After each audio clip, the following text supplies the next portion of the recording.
Introductory note. The tragedy of Hamlet, the most renowned of English dramas, is based on a legend found in the History of the Danes, written by Saxo Grammaticus about 1200.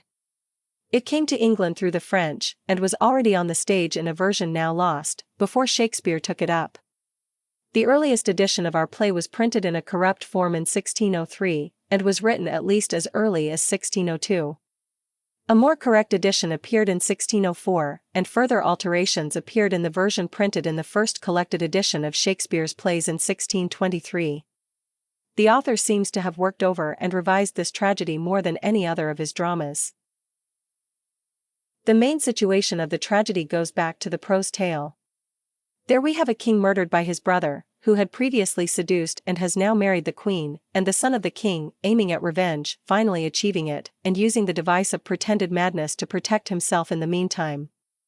The prototype of Polonius is killed while eavesdropping, but his character bears little resemblance to Shakespeare's Lord Chamberlain. Ophelia and Horatio are merely hinted at, while Laertes, Fortinbras, and several of the minor characters, such as the gravediggers and Osric, are altogether absent.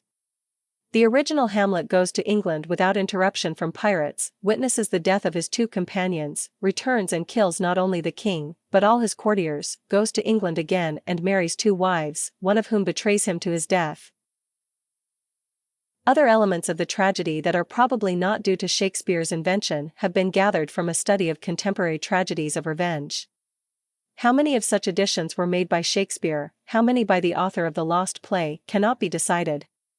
But for those things which have raised Hamlet to its preeminent position in the history of literature, the magnificence of the poetry, the amazing truth and subtlety of the psychology, and the intensity of the tragic emotion, it is not hard to assign the credit,